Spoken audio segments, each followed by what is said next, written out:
This episode of 50 Shades of Planning is brought to you in partnership with Kratos Group. We are a leading communications consultancy, helping some of the UK's best-known brands deliver local and national campaigns, manage political and reputational risks, and influence national policy on some of the most important issues facing the UK. Find out more at kratos.co.uk. Hello viewers, Sam Stafford here. Listeners of the 50 Shades of Planning podcast might recall that for episode 6, I published a chat with Euan Mills, then of the Connected Places Catapult, on the potential for digital innovation, urban data, and user-centered design to improve the planning system. Euan, now CEO and co-founder of Blocktype, got in touch with me earlier this year and asked if he could put together an episode on the progress that has been made over the past 5 years towards this aim. The episode that Euan put together, which was number 127 of the podcast, features 4 conversations that he recorded back in March with 4 people both very knowledgeable and very active in this space. This video features Euan's conversation with Paul Downey, who is Planning Data Service Owner at MHCLG. Enjoy. Paul, can you tell our listeners what's your title now? So I'm the service owner for planning data in the Department for Levelling Up Housing and Communities. Okay. I guess most people are going to wonder, well, what on earth is a service owner? Yeah, well, actually, I had to sort of try and work it out myself. So it's worth knowing that we work together a little bit on the work I'm doing now.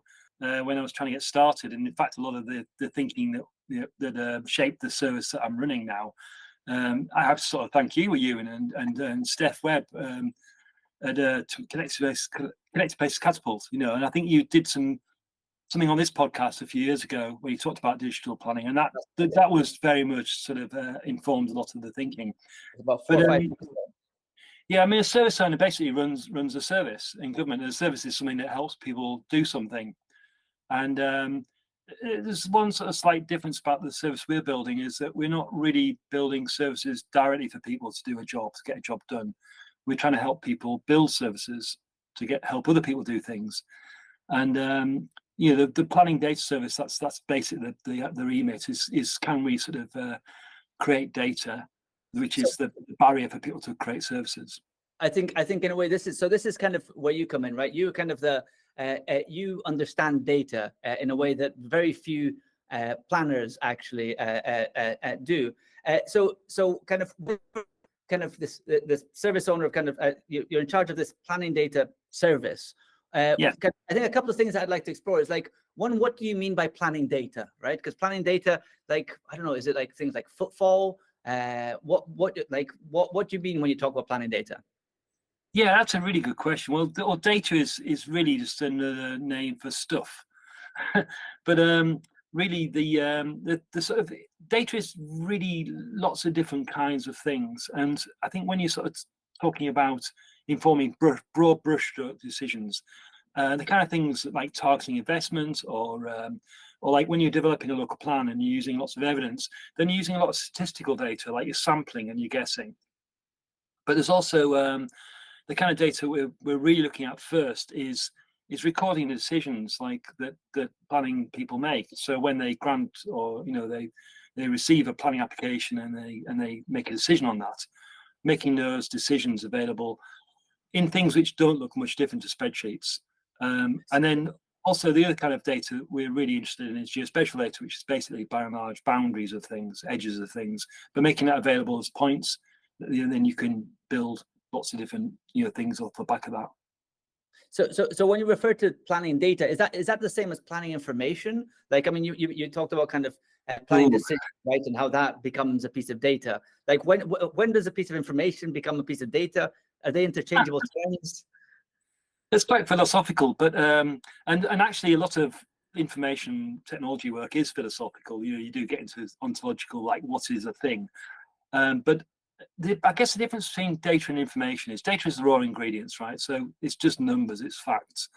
But information is like when you sort of take those facts and you turn them into something which informs a decision. Like, basically you've got a question like, where should I target investment? What can I build on a site? At which point, you're going to try and make a decision. At which point you need to turn the data into something which informs that decision. And the biggest problem we have really is a lot of data we've got is being baked into something which informs one decision. You're actually blocking out on me, Euan. I don't know whether you're there or not. Right, I just chopped out on me there, but yeah, no, that's okay. Okay, but this is what's going to happen because it's snowing, I think. Okay, so let's just go back here. So last thing that I heard you say is basically that the way that we use data and information to inform our decisions. So in a way, kind of most things, and everything in planning is data, right? Because planning is about making decisions of what you can build where. So to make that decision, look at lots and lots of different data. Well, so I mean, a good example is something like tree preservation orders, right? So tree preservation orders, one of the biggest uses that the governments recognise for them is buying and selling. The local land search, local land charges search when you're buying a property. And so the local land charges program is making them available, to people buying and selling properties. But they're also used to inform lots of other decisions across the planning and housing system, like it's often the constraints for like changing a property or for building something on the back garden, and also they inform designs of buildings as well. And so there's lots of places they're considered, and if they're just available just for one purpose, then they're quite hard to repurpose for other things. Then also within that, like how much data do you need about that tree? Do you need to know its species? Do you need to know its tree canopy? Do you need to know its root ball? They're all different needs that different parts of the system have, and they're different. So a lot of the art of data is to sort of like try and work out what is the minimal amount of data that you need to make a particular decision, and sort of minimize that, because otherwise it becomes very onerous for people to record and create that data. So what is the problem? I mean, we have information on TPOs, right? Every local authority somewhere in a drawer somewhere, there's going to be loads of information on TPOs. What's the problem with the current state? Well, so one of them is that they're not very consistent. We're not asking people to uniformly, administer trees exactly the same way, but it would be nice if there was a little bit more consistency. And then the other problem we have is a lot of it is information. It is actually documents, it's text, it's narrative, and it's quite hard to turn those things back into data, to points on a map, and columns in a spreadsheet. And that's where you sort of start offer people data standards. So you say, okay, can you create your tree preservation orders in a spreadsheet with these column names, and then these, the dates in this format, and reference numbers for your TPOs and so forth. And I guess by doing that, it makes that data a lot easier to find. I guess I'll give you an example. As part of our startup with Blocktype, we are trying to get SIL information, SIL schedules and SIL zones, and it's a nightmare. We can't even find this stuff, right? You Google it, and then you have to kind of, nothing comes up. Yeah, but it's also hard, and I think some of this stuff goes to centralization and localization. So it's like a lot of planning is based on frameworks, like giving local authorities autonomy to devise their own policies and their own way of administering things locally. So you dropped off again there. Yeah. This is going to be hard. It's because of the snow. It's probably gathering on top of the Starling thing. Yeah, it's kind of bursty, isn't it, as well? But, the guy. So you. I haven't go back if you want to. So basically, So, what was the question again? Just hit me the question again. So you're talking about. I was saying how like that. I guess by turning this information into data. It will make it much easier for us to find. I was saying the struggles that we have with finding SIL and things like that, right? It's quite hard to find stuff. So, there's a couple of problems there. So first of all, local authorities provide information about SIL in lots of different ways, and that's because again, it edges my knowledge. SIL is not my something I know, but lots of information that's baked into a local plan is quite hard to turn back into data, because the frameworks offer a lot of ability for different local authorities to come up with different policies and to express those in different ways. So I mean, something like a better example in this space might be dwellings. We're not very clear what we mean by a dwelling sometimes, and if you sort of convert a townhouse into 2 flats, have you created a new dwelling? Or some of those things are sort of quite hard, and we can do better at the centre to offer standards where those things could help, then collect data back. But yeah, I think on that example, like I have used the term unit, home, dwelling, right? There's lots of different terms. But I mean, that sounds like a mammoth task to basically kind of change the way that, to standardize, I guess, the way the industry kind of refers to specific things. It is, and I'm sort of embarrassed really that a lot of the work that we're doing, requires other people to do work. So if we come up with a data standard, then we're expecting like 311 organisations to go away and do some work and make data to that standard.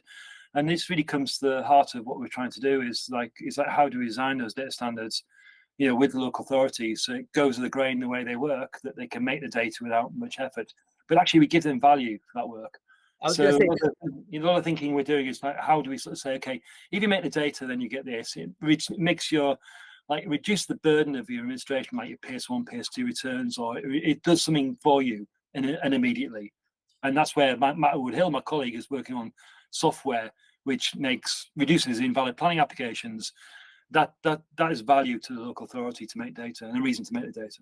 It does feel like the benefits are kind of they scale quite quickly, right? So we'll talk a bit about now. Kind of, you guys have recently, well, I don't know how recent, but you've launched a platform, right? A data platform that starts to bring together some of the information and present it in a standardized way. Can you talk about that a little bit?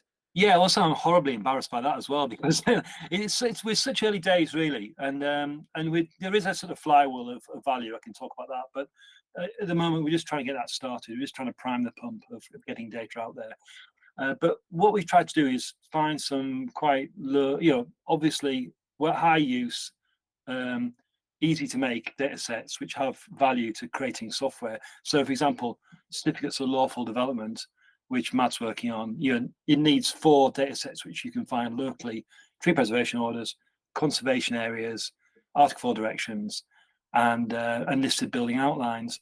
And if you have those things, then the software can put a lasso, a site, and say, do I need planning permission for this, or do I just get a certificate of lawful development? And so we're working with a small number of local authorities who are funding. We're just about to go up to about 75, and we're just helping them make those 4 data sets available as data, and then put them onto the platform.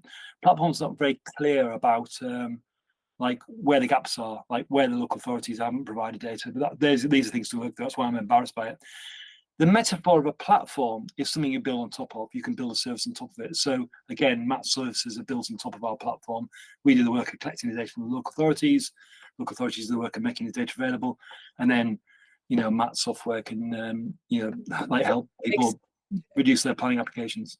But it makes so much sense that one organization does this work and makes that available to everyone else, and then every individual organization. So for example, with our startup, we'd have to go out and map every single conservation area if we weren't providing it there. So the value added is huge, right? Because I feel that what you guys are creating are basically not necessarily the definitive source, but the easiest source, the easiest place to access and find all this information in one place. Because otherwise, you're going to be going through local authority to try and bring this all together. So I think the value is huge.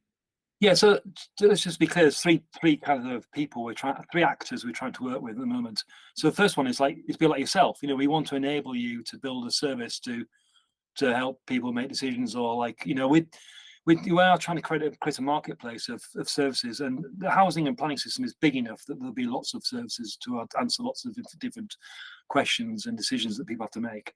So the consumers of data is like our primary user. But behind the scenes, we have to help local authorities provide that data. They're by and large, they are the people who hold the data which you need. And currently there are companies who will FOI or scrape data off websites, but it's to try and sort of reduce the cost of business to companies that need that data.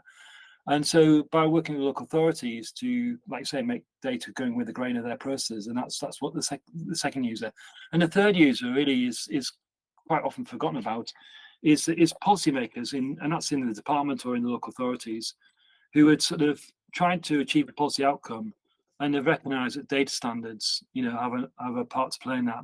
So it's helping them sort of choose the right data standards and to work with the other two parties to make sure they work for both the producers and the consumers. So I guess, I mean, other planners will be used to kind of accessing data from maybe Ordnance Survey or land registry, and quite often there we have to pay. But this is slightly different what you're doing, right? Because this is data which I guess is available, but you're just making it available. Like, Can you talk about this idea of kind of open data, why it's so important, and the role of government in that? Yeah, so it's just a law of physics with data that increases it's a non-rival resource, right? So it increases in value the more people use it. So, it's a sort of, if you can't act, and also one of the reasons why marketplaces fail, and you could argue that housing marketplace is failing, government has said that in white papers, is due to information disparity, that some people have information and other people don't. So the more widely you can make the data available, the bigger impact it has and achieves the objectives for government, which is policy outcomes. So I think the thing to say, council, about things like land registry is, I think Theodore Burton Foxu-Ock, who was a former land registrar in the 60s, who sort of wrote books in the 80s on the conveyance and the microchip, was thinking about this a long time ago. It was very clear that there is data which should just be apparent. So to transact on property, you need to be able to see titles. But that doesn't mean to say that you see everything about a title. Knowing somebody's mortgage or knowing who owns it, that could be behind a curtain. And I think with a lot of the data we're looking at, there are sensitivities around it, and there are actors who are not acting into the good of us or the country. So, having logins for that kind of data makes total sense. But having basic things like, am I living in a conservation area? Is the tree in my back garden got a preservation order on it before I chop it down? Those are, they're just facts, and they should just be apparent, I think. And so you mentioned this idea of kind of information asymmetry, and how kind of maybe what you're doing is actually kind of quite a subtle but might have quite a significant impact in the way we deliver housing in the country, right? Because at the minute, I mean, we rely on consultants to trawl through all this information, and there's a particular kind of practice that whenever a developer finds a plot of land, you hire some consultants to do some research and to find stuff like that. But what you're saying is that some people have much more access to information than others, and what you're doing, correct me if I'm putting words in your mouth, is kind of leveling that playing field a little bit. Yeah, also there is a political element to this, and the democratic element, and transparency is, a cornerstone of democracy, really. But I think when it comes to some of the outcomes that we imagine for that a digital world could bring to planning is that more people will know where to build and how to go about building, and how to engage in planning decisions. And the outcome of that is a transformation between communities and development. That people who are systems work for the people who work for, and at the moment there are a lot of people who want housing, or who have very strong views on environment or what have you. How do they participate in that? Well, a lot of that is just like knowing where to go. It's like the beware of the leopard in Hitchhiker's Guide. It's like too late sometimes. People, very few normal people know about local plans, which and yet they are remarkably important.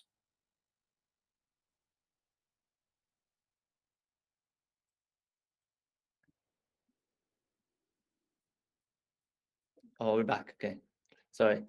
We got the references to Hitchhiker's Guide, so that I was was going good. to say that the planning system is not apparent, and it's quite surprising when we do research with normal people, with citizens or people, members of the community, how few actually people realise when to engage, like during a local plan consultation, rather than when their neighbour or the field at the top of their road is being built upon. It's often too late. They don't realise. So I think just making the system very apparent, and then also, things like Section 106 agreements. There have been places where people have done the work, like cycling communities in Oxford, where they've used Section 106 agreements, made them available to the cycling community, and they've helped unlock planning applications which weren't going down well locally, but when they realised, they'll get a cycle path or a bridge over the canal, that they've actually helped out. So there's lots of places, we've got lots of case studies where that has happened and had good success. And Paul, earlier on you mentioned that in a way you rely a lot on the local authorities, right, to do a lot of the work. Can you talk about kind of some of the challenges there are? Because I guess you're bringing the data together, but I guess you need the data to be produced, right? You're not going to be producing the data yourself. So how are you guys currently doing that? So we're starting with standards, and the standards we're asking for are quite remedial. It's like literally a spreadsheet. Say, a lot of local authorities have got like 15 or 30 conservation areas. Literally make a spreadsheet with a list of conservation areas, and if you can, put some dates in and link to some area appraisals, just so we can look at them and sort of see what they are. Quite often there's a red line boundary map as a picture in an area appraisal. That helps us validate the data. And then, really the bit that's harder sometimes is to give us geospatial data, because that gets quite technical. And there's an anthropological sort of thing we're going through at the moment, and we're trying to learn about, is that, we can talk to GIS officers and they can technically make the data, but then they don't know how to put it onto the website. So they need to talk to the web person or the CTO, and then they need to talk to the planning officer to make sure that the information is good. And so it's trying to sort of find ways of writing guidance and providing tools which join those parts of the process up. And how has that been going then? So have you guys, I guess you've been working with a number of authorities. You mentioned kind of a number of authorities, and are they upskilling? How big a challenge has it been for them to be able to produce the data to quality and to the standards that you mentioned? So I think it's a mixed bag, right? And that's good, because we're starting to learn about some of the barriers and some of the ways we can help people overcome them. There are some local authorities. It's quite surprising. Sometimes the local authority will be very digitally literate, but then when it comes to data, not understand the practice of making data available. And then other places, it's a bit like, the Scandinavian countries have mobile phones because they didn't have a brilliant phone system, landline phone system. So when the new technology came in, they leapfrogged. And in some places, surprising to us, they've had everything on paper, but when we've asked them to do some digital, some data work, they've come back quite quickly because they saw the motivation. So it's going different in different places. I think it's been quite hard, and it's because we haven't given enough value back to the local authorities yet. The software is value, and we are funding things to try and overcome those. But I think once we get some kind of momentum and people start to see the value, then it should increase. Yeah. I can see. I mean, it feels to me, as I said, we spoke to Malwood Hill, and he talked about the open digital planning kind of a community in a way, and it does feel like it's snowballing and it's gathering lots of momentum. The last thing I wanted to touch on, we were speaking to Sue Chadwick about the Levelling Up and Regeneration Act, and that's got a number of kind of big requirements on the idea that planning authorities are going to have to produce data to these standards and things like that. I guess the work that you're doing is you're going to help them meet those kind of upcoming bits of legislation. Is that correct? Exactly that. So we do have powers and there's duties on local authorities to provide things as data in the Levelling Up and Regeneration Act, and we tried to craft those things to make sure that the data was made available publicly, openly. That's where we're going to, but to get there, we really want to make sure that standards we're asking the right people for the right data, and it has value for them before we then sort of put it onto a bit of hide and make everybody do it. And I think that's the sort of that's the big sort of thing to communicate, is that we're treating those powers with carefully.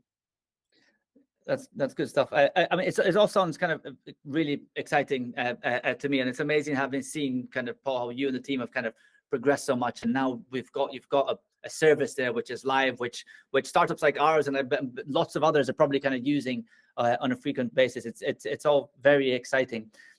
Paul, thanks very much for chatting. Is there anything else you wanted to kind of to leave the audience with? Well, so I'm a digital person, right? And I'm captured by planning. And I think planning is really interesting. And I think planners, when I speak to them, they're surprised that I think planning is interesting. But I mean, really, a lot of this is trying to sort of, help planners be planners, and it's such an important role. And, the whole aim of this is to actually improve the lot of a planner and to change the relationship with communities, so I would just give that to the 50 Shades of Planning audiences, keep going. I can just, you're probably the only digital person that listens to 50 Shades podcast as well. So really, I love it. It's a great podcast. Thanks very much. Hello, viewers. Sam again. My thanks to Euan and Paul for letting me share that conversation with you. Look out for the other three, which I will share on here as well. They feature conversations between Euan and Alistair Parvin, CEO of Open Systems Lab, Dr. Sue Chadwick, Strategic and Digital Planning Advisor at Pinnacent Masons, and Matt Wood-Hill, Head of Digital Planning Software at MHCLG. Please do keep in mind, viewers, that 50 Shades of Planning is by planners and for planners. And so if you would like to use this channel for sharing anything you think that we need to be talking about, then do please feel free to get in touch with me via samstafford@hotmail.com.